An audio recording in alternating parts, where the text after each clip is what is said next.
Hello mga kalamig! Hello!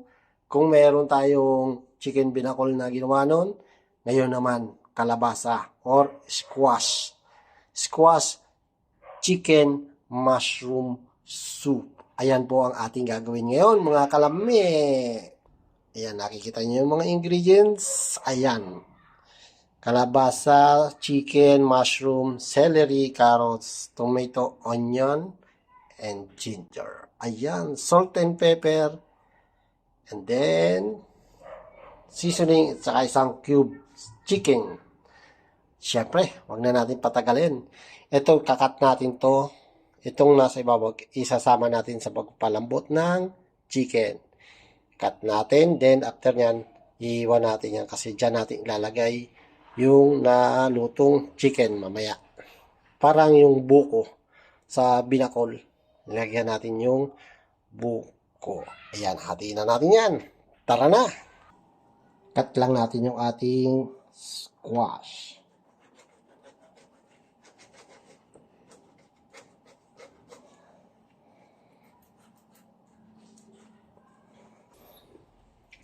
Yan. Tatanggalin lang natin mga buto. Then yung iba nito, tatanggalin din natin. Then sama natin sa ating chicken. Mampalambot. Then lalagyan natin dito yung ating buong manok. Tara! Sabaw-sabaw na yan. Lame. Ngayon, para makuha natin yan, kung meron kayong pang kayod ng buko, ito yung ginagamit sa buko. Gamitin din natin dito sa ating squash. Yan. Pabawasan natin yan. Ayan o. Sasama natin yan sa ating chicken. Pangpapalambot. Yan lang. O, yan. Ito yung laman. Yun. Kayurin lang natin. Parang buko.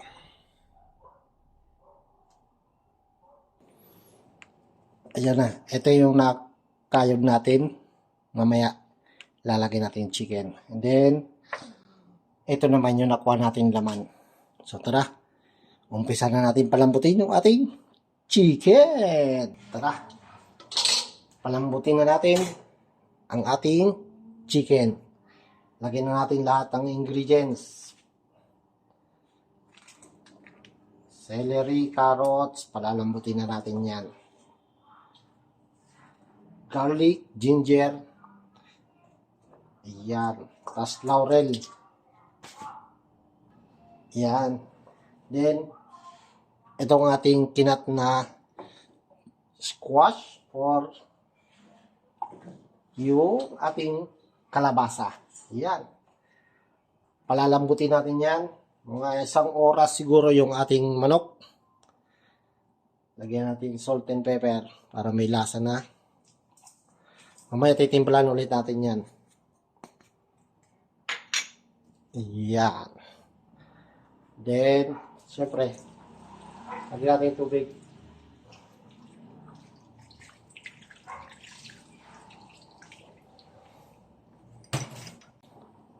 One hour natin pakuluan. Palambutin ang ating chicken. Then, after nyan, malambot na, i-add natin tong yung ginayad natin na squash.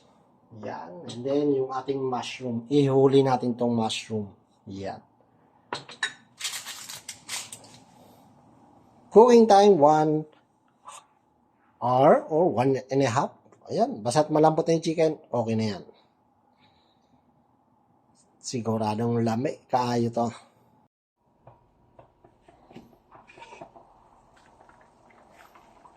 Yan. Lagyan na natin yung ating mushroom. Konti na lang, mga 30 minutes. Malambot na yung chicken natin. Okay na yan. Platings na tayo. Pero titimplahan na natin yan. Lagyan na natin isang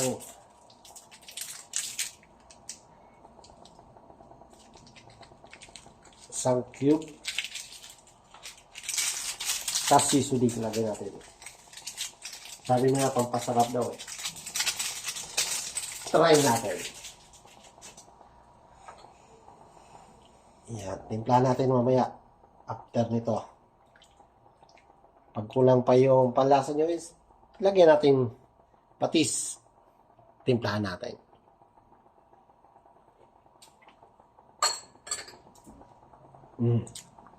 Mamaya, papainal natin.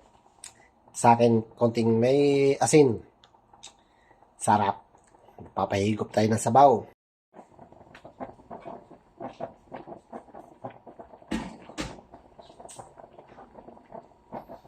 Lagyan na natin yung kinayod natin na squash. Yan. Madali lang naman itong madurog or lumambot. Yan o. Oh.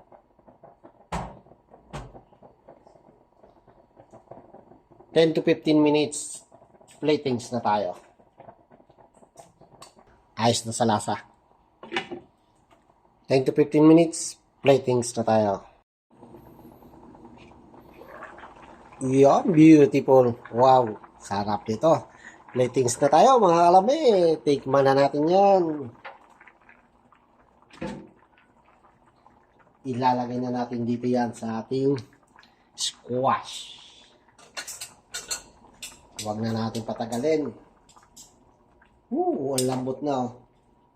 Careful lang para hindi maghiwa-hiwalay ang ating legs and wings. Iyon. Wow. Sarap. Oh. Sabaw na lang.